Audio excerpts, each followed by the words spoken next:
La famille Liger-Belair est arrivée à Nuits-Saint-Georges en 1720. La famille Liger-Belair était donc une famille de négociants, donc elle avait des vignes qui étaient en métayage. Mon père n'était pas du tout dans le milieu du vin. Moi d'ailleurs, je suis né à Paris.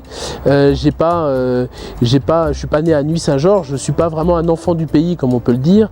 Et un peu par hasard, en revenant le week-end dans cette maison, j'avais juste à traverser le jardin pour être avec un vigneron. Et ce vigneron, qui était un vrai passionné, m'a expliqué son amour du vin. Et je passais mes week-ends avec lui. Et en passant mes week-ends avec lui, quand j'avais 13 ans, jusqu'à l'âge de 16 ans, je commençais à comprendre et à sentir monter en moi un peu le désir de vouloir comprendre, apprendre un peu mieux ce métier. Et c'est pour ça qu'à l'âge de 16 ans, j'ai demandé à mon père ce que je voulais faire. Je voulais apprendre le vin, je voulais apprendre la vigne.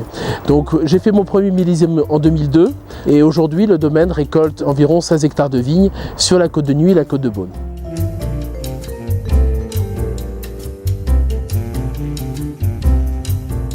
J'essaye de faire des vins fins, des vins qui expriment leur terroir, des vins qui soient la signature de leur terroir plus que la signature du vinificateur.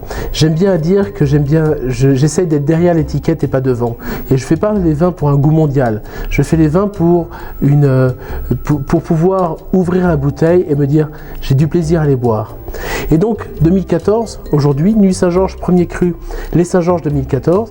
Il y a deux caractéristiques dans ce vin. La première caractéristique qui est extrêmement intéressante, c'est l'énergie.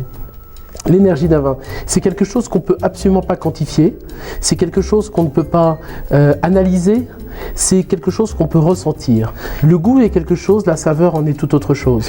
La saveur, c'est toute l'expression d'un vin sans forcément pouvoir et devoir le décrypter et essayer de l'analyser d'une manière beaucoup trop cartésienne, on va dire.